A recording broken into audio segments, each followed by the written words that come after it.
O Senhor esteja convosco. Ele está no meio de nós. Proclamação do Evangelho de Jesus Cristo segundo São Lucas. Glória a vós, Senhor. Naqueles dias, Jesus foi à montanha para rezar e passou a noite toda em oração a Deus.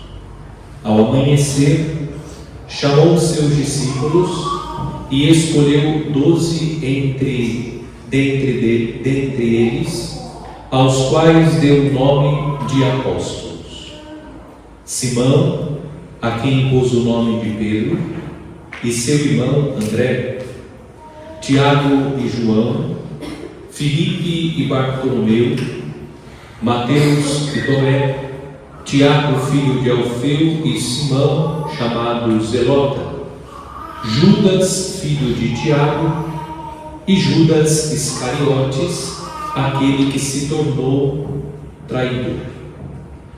Jesus desceu da montanha com eles e parou num lugar plano.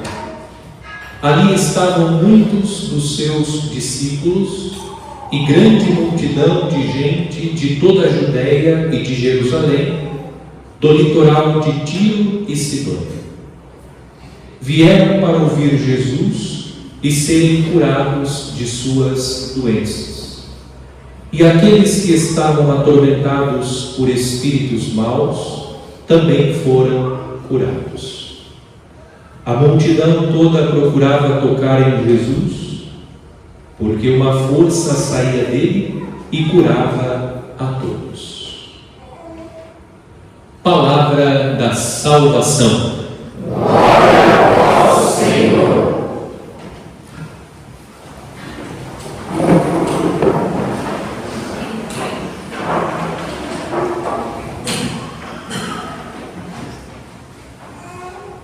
Neste dia 28 de outubro, a Igreja celebra a festa de São Simão e São Judas Tadeu, apóstolos de nosso Senhor Jesus Cristo. A comunidade Bom Pastor tem como padroeiro São Judas. São Judas é aquele que intercede junto a Jesus pela nossa comunidade. A nossa comunidade recebeu o título de Comunidade Bom Pastor, mas as pessoas divinas não podem ser padroeiros, porque o padroeiro é aquele que intercede junto a Deus, é o patrono, aquele que leva a nossa causa a Deus.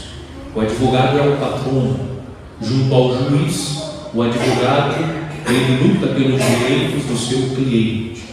Essa é a analogia que nós fazemos com o padroeiro. O padroeiro é aquele que junto de Deus roga pelas nossas causas, intercede por nós. Assim como nós temos o salutar hábito de pedir oração, pedimos oração sobretudo àqueles que visualizamos como pessoas que estão mais próximas de Deus, aqueles que têm uma vida de oração mais intensa, Deles nos aproximamos e dizemos: reze por mim, reze pela minha família, reze por esse meu projeto. Nós recorremos aos santos porque reconhecemos que eles já estão na presença de Deus. Nós ainda estamos neste mundo, caminhando entre os homens, mas os santos já estão na glória de Deus, contemplando face a face, e por isso recorremos a eles, porque reconhecemos que junto de Deus eles intercedem por nós. Os santos não fazem milagres, quem faz milagre é Deus. Os santos podem, pela santidade de vida, dispensar a graça de Deus que possibilita-nos experimentar os milagres, mas os milagres são realizados pelo próprio Deus. O nosso culto aos santos é um culto de veneração.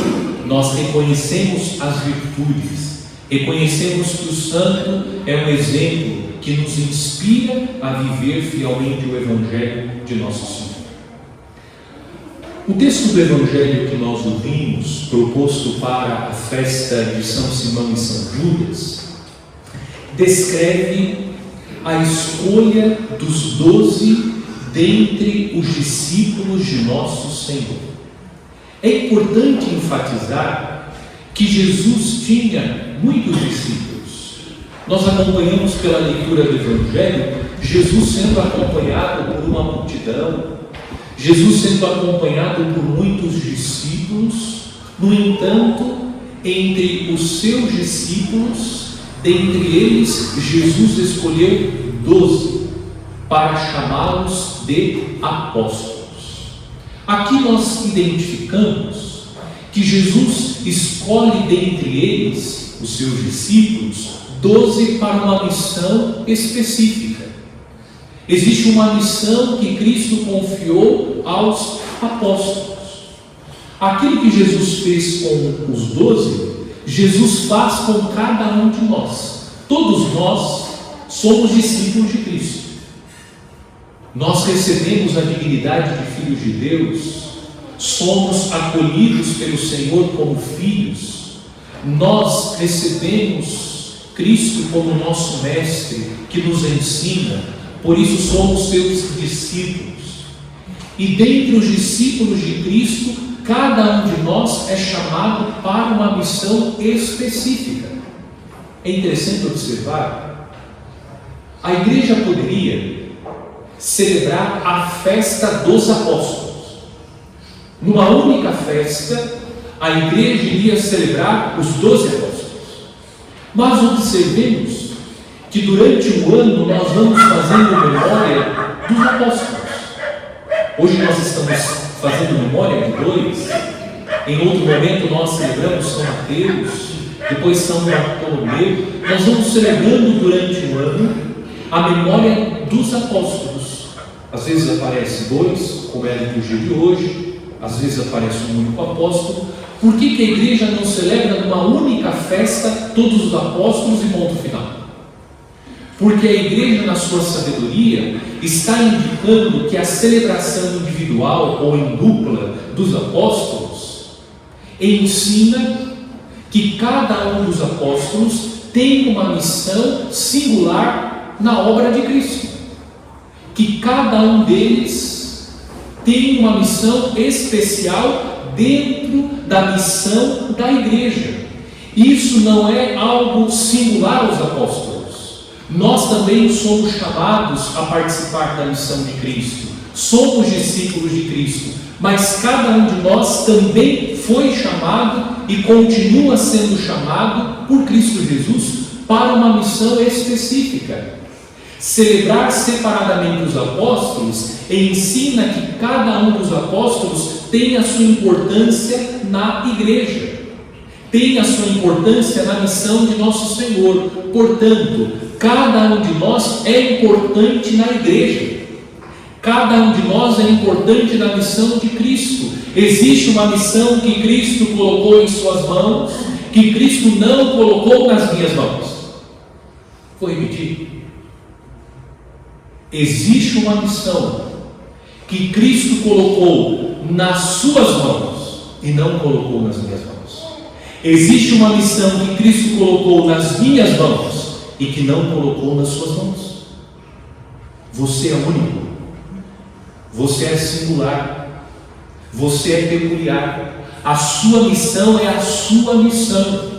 Na sua missão, preste bem atenção, na sua missão, você é insubstituível. Na sua missão, aquilo que Deus colocou nas suas mãos para que você realize, você é insubstituível. Nós somos insubstituíveis naquilo que Deus confiou singularmente, especialmente a cada um de nós. Você não está de roupa alegre nessa vida. Você não é um rostinho bonitinho desfilando pelas ruas deste mundo. Pode esquecer. Você tem uma missão.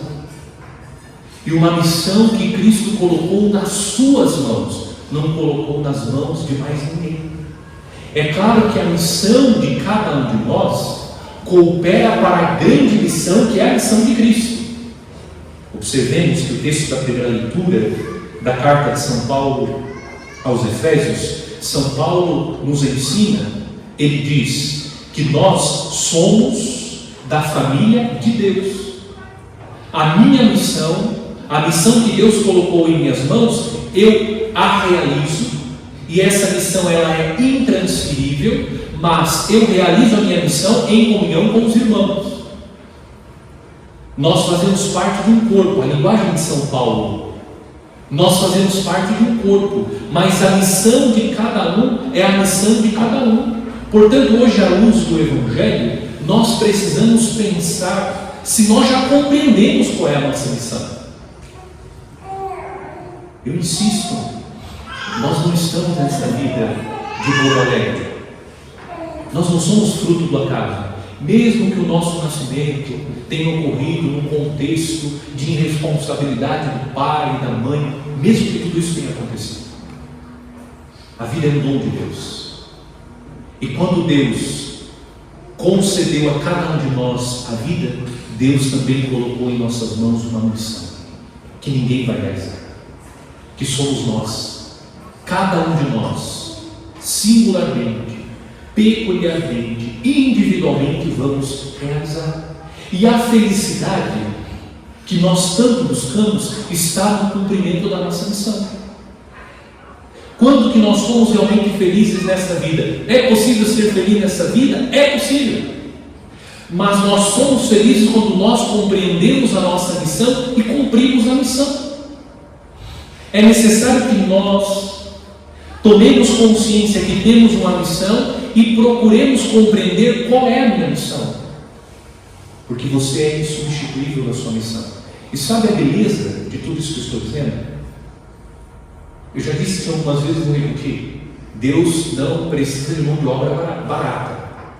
Quando nós somos chamados para uma missão, não é que Deus quer mão de obra barata. Deus não precisa de nós. Quando Deus nos chama para uma missão, sabe o que Deus está querendo fazer? Deus está querendo nos comunar de bens, porque Deus é um patrão justo. Quando nós trabalhamos na sua obra, Deus nos dá recompensa, Deus nos comuna de bens. Vamos lá. Quando você cumpre a sua missão com alegria, com dedicação e com fidelidade, como que você se sente? Você fica realizado. Você fica realizado. Você coloca a cabeça no travesseiro com o coração exultante de alegria. Fiz o que deveria ter feito. Nós ficamos profundamente felizes, alegres, cansados fisicamente, mas alegres. Quando Deus nos chama para a missão, Deus nos chama porque Ele quer nos comunar de bens, mesmo quando nós temos que perder. Porque a lógica do Evangelho não é a lógica do mundo. Se lembram da lógica do Evangelho? Jesus disse: quem quer ganhar a sua vida vai perdê-la, mas quem perde ganha. Essa é a lógica.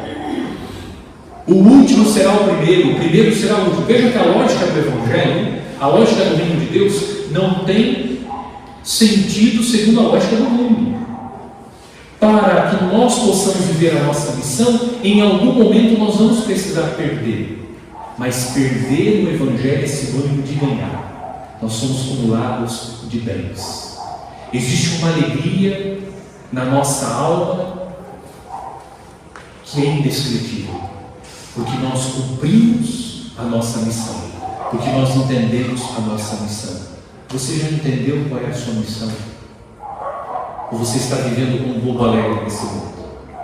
Está desfilando pelas ruas do mundo como uma barata tonta, mais perdido que cachorro caído no caminho de mudança, mais perdido que surdo em bingo. Está perdido. É preciso que nós compreendamos que dentre os discípulos Cristo nos chama singularmente para uma missão. Para uma missão. E esse chamado vai acontecendo todos os dias. Nós vamos compreendendo, é o Senhor me chamando. É o Senhor que me chama a dar um bom conselho a essa pessoa. É o Senhor que me chama a estender a mão a essa outra pessoa. E Deus vai nos chamando.